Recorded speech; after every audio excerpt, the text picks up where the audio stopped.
नमस्कार दोस्तों, एक बार फिर से हमारे यूट्यूब चैनल जोहा झारखंड स्टडी में आपका बहुत बहुत स्वागत है। दोस्तों, एक वैकेंसी आई हुई है झारखंड हाई कोर्ट की तरफ से। अगर आप लोग इसके लिए एलिजिबल हो और अगर भरना चाहते हो तो भर सकते हो। दोस्तों, ये एक अच्छी वैकेंसी है। दोस्तों वीडियो को स्टार्ट करने से पहले मैं आपसे विनती करता हूँ, अगर आप चैनल बनाए तो चैनल को सब्सक्राइब कीजिए, साथ ही साथ अधिक से अधिक शेयर करें ताकि सबको पता चले और सभी इस फॉर्म को भर सकें। एक्चुअली मैं बता दूं दोस्तों, ये जो फॉर्म है सिविल कोर्ट्स के लिए आया हुआ है और आपकी जो बहाली होगी सिविल कोर्ट में होगी। झारखंड के जो सिविल कोर्ट है यहाँ पर आपकी बहाली होगी। Vacancy position for the post of assistant clerk in civil courts of the state of Jharkhand. 3 wise सीटें बांटी हुई है, आप लोग देख सकते हो। कुल 410 सीटें हैं और इसमें कुछ रिजर्व कोटा के भी सीटें हैं। और आपको मैं बता दूं, इस फॉर्म को आप लोग भर सकते हो 10/4/2024 से लेकर 9/5/2024, यानी 10 अप्रैल से लेकर 9 मई तक भर सकते हो। इसके लिए क्या एलिजिबिलिटी चाहिए उसको देखते हैं। पोस्ट का नाम है assistant clerk for civil courts of the state of Jharkhand. Pay matrix for in the 7th PRC 25,500 से 81,100 रुपया। मिनिमम एजुकेशन क्वालिफिकेशन क्या चाहिए आपको? किसी भी संकाय से आपका ग्रेजुएशन कंप्लीट होना चाहिए, ठीक है। आर्ट्स साइंस जिससे भी है आप इस फॉर्म को भर सकते हो। आगे देखिए, इसके लिए एलिजिबिलिटी और क्या क्या मांगा है। Candidate must have required minimum qualification on the before of the last date of submission of the online application, यानी कैंडिडेट को उस दिन तक अपना सारी एलिजिबिलिटी पूरी कर लेनी होगी जब तक फॉर्म का लास्ट डेट हो, ठीक है। Candidates must be well acquainted with the computer application and must have a knowledge of working on computers with sound knowledge of typing on computer. Minimum typing speed 20 word पर minute, यानी दोस्तों यहाँ आपको type करना है 20 word प्रति minute आपको computer में टाइप करने आना होगा। साथ ही साथ कंप्यूटर का ज्ञान, कंप्यूटर से संबंधित ज्ञान होना अनिवार्य है। क्या लिखा है, जैसे एज का जहाँ तक बात किया गया है, मिनिमम 21 साल होना चाहिए, लेकिन 35 साल से ज़्यादा नहीं होना चाहिए in the case of unreserve category and EWS के लिए। और उसके बाद 37 साल 37 years in case of BC1 BC2। अगर आप BC1 BC2 में आते हैं तो 37 साल तक होना चाहिए, इससे ज़्यादा नहीं होना चाहिए, है ना। 38 years in the case of female. अगर फीमेल कैटेगरी में आते हैं, अनरिजर्व BC1 BC2 आते हैं तो 38 ईयर्स भी चलेगा। 40 years in the case of ST SC category for both male and female. अगर आप ST SC कैटेगरी में आते हैं तो 40 साल भी है तो आप इस फॉर्म को भर सकते हैं। 1/1/2024 को 40 साल तक हो जा रहा है तो आप इस फॉर्म को भर सकते हैं, उससे ज़्यादा नहीं चलेगा। The person with disability PWD will get A further age relaxation of 10 years. जो भी PWD कैटेगरी में आते हैं उनको 10 साल का छूट दिया जाता है। Self provide age relaxation up to 5 years.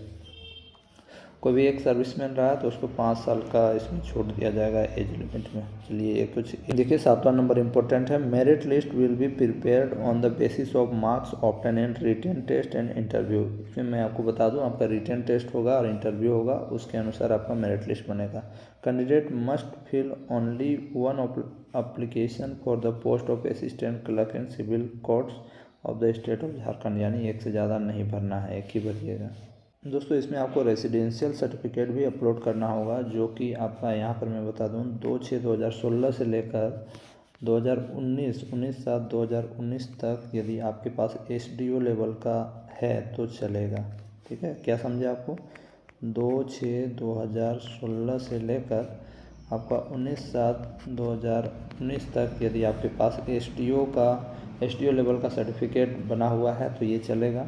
और अगर आप 19/7/2019 तक के बाद का से लेकर अभी तक का यदि आप अप्लाई कर रहे हो तो CO लेवल का है तो भी चलेगा। और अगर अभी CO लेवल का या SDO लेवल अभी जो भी है दोनों चलेगा, ठीक है। अभी जो भी बनता है दोनों चलेगा, ये लिखा हुआ है। तो सर ये हो गया आपका रेजिडेंशियल के बारे। उसके बाद देखिए वही है और कुछ नहीं है। हाँ, यहाँ पर कास्ट सर्टिफिकेट के बारे में दिया हुआ है, तो वही कास्ट सर्टिफिकेट जो बताया मैंने वही होना चाहिए। 2/6/2016 के बाद से लेकर 25/2/2019 तक का है तो आपका होना चाहिए SDO लेवल का। और अगर 2019 के बाद का 25/2/2019 के बाद का है तो आपका CO या BDO जो भी है, CO लेवल का भी चलेगा या SDO लेवल का भी चलेगा, इसमें कोई बड़ी बात नहीं है। उसके बाद दोस्तों, a scan copy of non creamy layer of caste certificate from level of deputy commissioner. ये है आपको, अगर आपके पास क्रीमिलियर का सर्टिफिकेट है, नॉन क्रीमिलियर का, तो वो आपको अपलोड करना है। Scan copy of economically weaker section, जो EWS में आते हैं तो उनके लिए वो अपना अपलोड करेंगे। Scan copy of certificate regulating disability, अगर आप डिसेबल में आते हैं तो वो, और अगर आप गेम एंड स्पोर्ट्स से कोटा में आते हैं तो वो अपलोड करो। सारा कुछ यहाँ पर लिखा हुआ है दोस्तों। उसके बाद दोस्तों आपको फ़ोटो भी अपलोड करना है ना।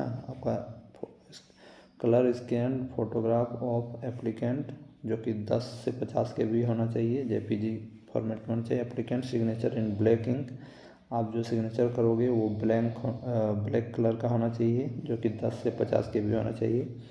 स्कैंड सर्टिफिकेट ऑफ एप्लीकेंट, ये 100 KB तक, 100 से 200 KB तक आपका जो स्कैंड सर्टिफिकेट ऑफ एप्लीकेंट्स जो आप जो भी सर्टिफिकेट्स अपलोड करोगे वो मैक्सिमम 100 KB, मैक्सिमम 100 से 200 KB तक का होना चाहिए, ये लिखा हुआ।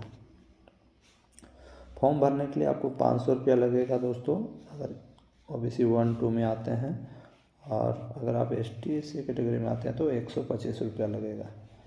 आगे देखिए, details with regard to payment fee, आप पेमेंट कर सकते हो क्रेडिट कार्ड से, डेबिट कार्ड से, UPI या नेट बैंकिंग के थ्रू आप पेमेंट कर सकते हो। Fee once paid will not be refund in any circumstances, किसी भी हाल में अगर एक बार पेमेंट कर दिए तो वो नहीं वापस होगा। Important, online application is to be filled in English only, English में ही आपको इस फॉर्म को भरना है, ठीक है। और उसके बाद देखा, candidates is advise to go through requirements of eligibility age and etc. satisfy himself herself that she is eligible before applying. Copies of supporting documents along with their originals will be sought from those candidates who qualify for the interview. यानी दोस्तों, यदि आपके पास certificates हैं सही जो eligibility को पूरा करते हो तो ही भरें। At the time of scrutiny if any claim made in the application is not found subtend the candidature will be cancelled. यानी यदि आपको बाद में सर्टिफिकेट मांगा जाएगा और आपके पास सर्टिफिकेट नहीं है तो आपको आपका जो है कैंडिडेचर, कहने का मतलब है आपका जो जॉब होने वाला रहेगा उसे रद्द कर दिया जाएगा, यही लिखा हुआ है और कुछ नहीं लिखा हुआ है। और यहाँ पर सारी चीज़ लिखे हुए हैं, आपका नाम, आपका पापा का नाम, सारा चीज़। जब आप फॉर्म भरोगे तो सही भरना, थोड़ा सा भी मिस्टेक मत करना। Application with eligible blurred photograph and documents and और सिग्नेचर विल बी रिजेक्टेड, यानी फ़ोटो आपका ब्लर्ड अपलोड करते हो, डॉक्यूमेंट्स ब्लर्ड अपलोड करते हो और सिग्नेचर ब्लर्ड करते हो तो आपका फॉर्म रिजेक्ट हो जाएगा। Request for change correction in any particular in the application form once submitted final will not be entertained under any circumstances. यानी आप एक बार फॉर्म भर लेते हो तो बाद में कोई करेक्शन का गुंजाइश नहीं है, साफ लिखा हुआ है, यानी करेक्शन नहीं मिलेगा। तो अच्छा से भरना मेरे फ्रेंड, बस यही कुछ लिखा हुआ है और कुछ नहीं है। एग्ज़ाम किस तरह होगा आपका, यहाँ पर रिटन टेस्ट होगा सबसे पहले, 90 मार्क्स का होगा। ड्यूरेशन ऑफ टेस्ट 2 घंटा का होगा। Additional time @20 minutes for each hour will be provide in the candidates of belonging person with disability category, यानी 2 घंटा टाइम मिलेगा। लेकिन अगर आप डिसेबल कैटेगरी में आते हो, PWD कैटेगरी में आते हो तो 20 मिनट एक्स्ट्रा मिलेगा। क्वालिफाइंग मार्क्स आपका OBC 1, OBC 2 और अनरिजर्व के लिए 40% है, ठीक है। उसके बाद ST/SC कैटेगरी के लिए 30% है क्वालिफाइंग मार्क्स, ठीक है। आगे देखिए, कंप्यूटर स्किल टेस्ट, ये है आपका क्वालिफाइंग नेचर का है। इसमें 5 मिनट में आपको 5 मिनट मिलेगा। इसमें 100 words @ 20 words per minute typing speed, ठीक है। 20 वर्ड प्रति मिनट के अनुसार आपको टाइपिंग करना होगा, है ना। इसमें हिंदी इंग्लिश, हिंदी इसमें नहीं है दोस्तों, इंग्लिश में ही आपको टाइप करना है। इंटरव्यू 15 मार्क्स का होगा, 5 marks for all categories. Qualifying जो है आपका 5 मार्क्स में आप क्वालिफाई कहलाओगे, ये क्वालिफाइंग नेचर का है। और मतलब आपको इसमें क्वालिफाई करने के लिए 5 मार्क्स कम से कम लाना होगा इंटरव्यू में। आगे देखिए सिलेबस ऑफ रिटेन एग्जामिनेशन। इसमें क्या है, पहला जो होगा general English comprising of English comprehension, English grammar, English word power 20 marks as well as English essay writing 10 marks।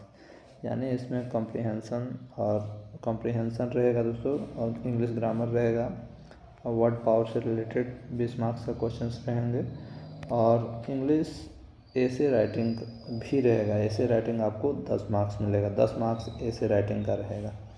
Group 2 में रहेगा objective general knowledge. General knowledge से आपका 30 मार्क्स का क्वेश्चन आएगा। ग्रुप 3 रहेगा numerical eligibility and reasoning test including mathematics test of matric standard. इसमें दोस्तों numerical eligibility रहेगा, रीजनिंग रहेगा, जो कि और मैथ भी रहेगा, जो कि आपका मैट्रिक स्टैंडर्ड का रहेगा, 30 मार्क्स का रहेगा।